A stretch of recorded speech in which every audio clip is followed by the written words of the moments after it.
Selamat pagi, selamat petang, selamat malam sekali lagi. Sekali lagi pagi ini kita bercerita, kita berkongsi tentang satu topik yang cukup panas. 5 sebab Nurul Izzah boleh jadi Perdana Menteri Malaysia. Santai, serius, penuh harapan. Cuy, santai, serius, penuh harapan. 5 sebab Nurul Izzah boleh jadi Perdana Menteri Malaysia. Tapi sebelum itu tuan-tuan dan puan-puan, adakah anda setuju kalau Nurul Izzah jadi Perdana Menteri? Sila tinggalkan komen anda. Hari ini kita kupas satu persoalan yang ramai anggap mustahil, tapi sebenarnya tidak mustahil langsung. Bolehkah Nurul Izzah jadi Perdana Menteri Malaysia? Ini dia 5 sebab kenapa itu bukan angan-angan kosong, tapi satu kemungkinan yang cukup realistik. Tapi sebelum itu bagi anda yang ada penyakit kencing manis, darah tinggi, gout, kolesterol, kanser, penyakit buah pinggang, penyakit jantung, penyakit usus, otak, kepala, mata, telinga, buasir. Aduh, banyaknya penyakit dunia ini. Apa saja penyakit anda? Saya ingin perkenalkan satu produk daripada 4Life Research Malaysia Sdn Bhd. 4Life Research Malaysia Sdn Bhd. Produk dia nama dia Transfer Factor. Okay?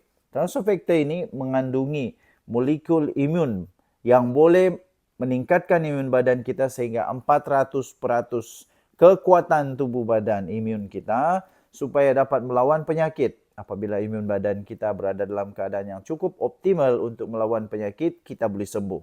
Okay, so ini bukan ubat ya. Minta maaf pakcik-pakcik, makcik-makcik. Ini bukan ubat. Ini adalah molekul imun yang boleh menguatkan badan kita untuk sembuh daripada penyakit-penyakit ini. Sudah ramai yang saya hantarkan kemarin termasuk daripada doktor, daripada lawyer, daripada macam-macam lagi, guru, daripada businessman, engineer. Ramainya kemarin minta hantar dengan saya. Kerana semua ingin sembuh. Jika anda mahu, anda boleh telefon saya atau WhatsApp saya di nombor yang tertera di atas ini. Okey, kita teruskan. Nombor 1, beliau ada reputasi yang bersih dan integriti yang tinggi. Dalam dunia politik yang penuh skandal, Nurul Izzah berdiri sebagai antara ahli politik paling bersih. Tidak ada rasuah, tidak ada isu salah guna kuasa. Rakyat mahukan pemimpin yang jujur, ikhlas dan berprinsip, dan dia ada semuanya. Nombor 2, dia adalah simbol reformasi yang hidup. Sejak tahun 1998, beliau bersama ayahnya Anwar Ibrahim dalam perjuangan reformasi. Beliau bukan naik kerana nepotisme, tapi kerana kesetiaan, pengorbanan dan kerja keras. Rakyat tahu beliau berjuang bukan untuk kuasa, tapi untuk keadilan. Nombor 3, pendidikan dan kematangan politik beliau juga harus kita ketengahkan. Beliau seorang graduan daripada UIA, iaitu dalam graduan kejuruteraan daripada UIA. Kemudian beliau pula mengambil master di Johns Hopkins. Bijak, berpengetahuan luas dalam dasar, awam dan diplomasi. Beliau juga seorang bekas ahli parlimen selama 2 penggal. Kemudian dia bukan sekadar anak Anwar, tapi pemimpin yang layak dengan kelayakan sendiri. Nombor 4, beliau adalah seorang yang disenangi oleh rakyat dan merentas kaum. Nurul Izzah diterima oleh pengundi Melayu, Cina, India, Sabah, Sarawak. Imajinasi rakyat tentang PM wanita pertama boleh menjadi kenyataan apabila kerana dia adalah tokoh yang paling sesuai dengan imajinasi ini. Beliau juga lemah lembut tapi tegas. Tak ekstrim, tak juga oportunis. Jadi sangat-sangat sesuai. Nombor 5, beliau boleh menjadi wajah masa depan politik negara Malaysia. Bila pemimpin lama berundur, negara perlukan pelapis. Jika Anwar bersara satu hari nanti, rakyat pasti akan tanya, siapa yang boleh teruskan misi reformasi? Jawapan itu mudah bagi ramai orang, iaitu Nurul Izzah Anwar. Okey, jadi bro, tuan-tuan dan puan-puan. Jadi tuan-tuan dan puan-puan yang dihormati sekalian.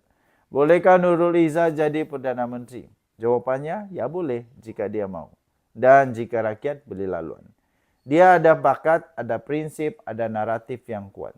Soalnya sekarang, adakah Malaysia bersedia untuk menerima pemimpin wanita yang ikhlas dan bersih? Kita tunggu dan lihat. Tapi satu perkara yang pasti, nama Nurul Izzah belum habis. Dia hanya menunggu masa. Oke, tinggalkan komen Anda. Kita jumpa lagi. Bye-bye. Salam sejahtera, selamat pagi sekali lagi. Kali ini kita akan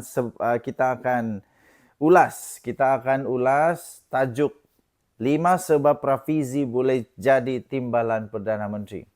Tegas, santai dan analitikal. Okey, tuan-tuan dan puan-puan. Selamat pagi. Hari ini kita akan kupas satu soalan yang panas. Bolehkah Rafizi Ramli jadi timbalan Perdana Menteri Malaysia? Nampak mustahil, tapi tidak, tuan-tuan dan puan-puan. Ini 5 sebab kenapa Rafizi sebenarnya sangat berpotensi besar untuk naik ke kerusi timbalan Perdana Menteri. Kita akan kupas satu persatu semua strategi, semua kemungkinan yang Rafizi boleh naik jadi timbalan Perdana Menteri. Tapi sebelum saya teruskan, bagi anda yang ada penyakit kencing manis, darah tinggi, buasir, gastrik,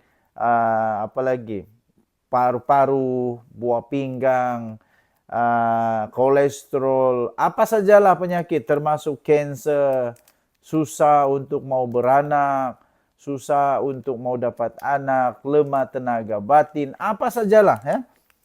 Apa saja penyakit yang disebabkan oleh imun badan yang lemah, anda memang perlu makan produk Transofactor daripada For Life Research Malaysia Sendirian Berhad.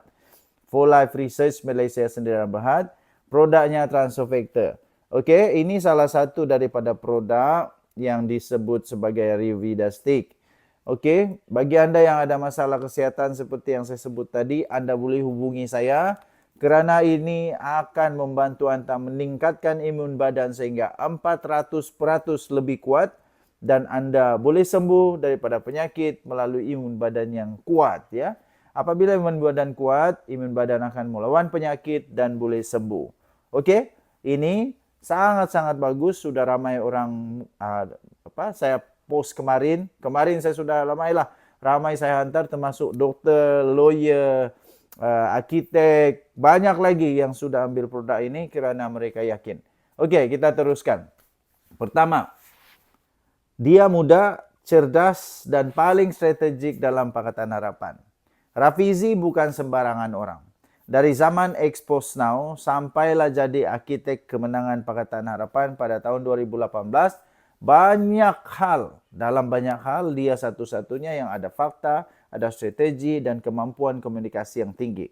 Bila pemimpin veteran semakin letih, Rafizi naik sebagai wajah masa depan. Nombor 2, rakyat mengenali dan percaya dia tak main wayang.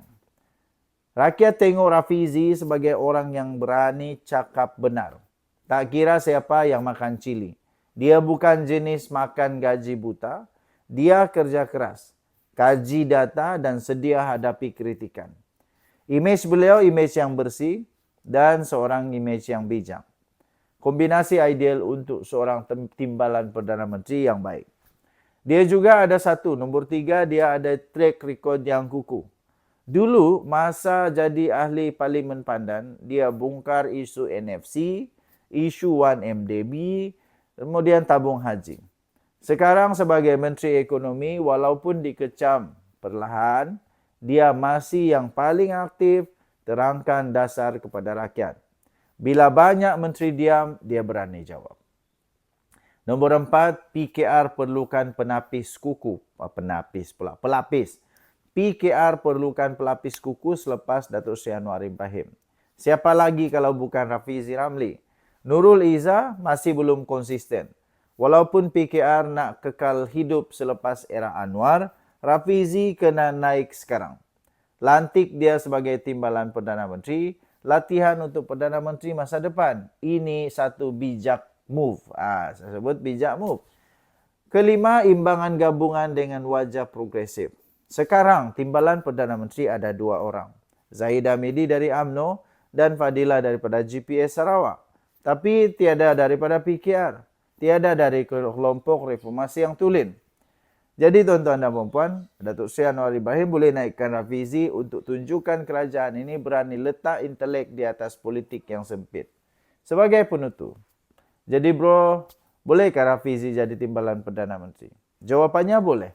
Tapi dia kena main politik dengan lebih bijak. Bukan cukup dengan jadi bijak.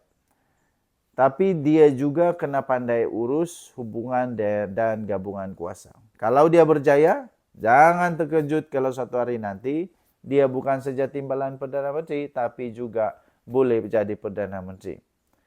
Apa pendapat anda? Tinggalkan komen. Bye-bye.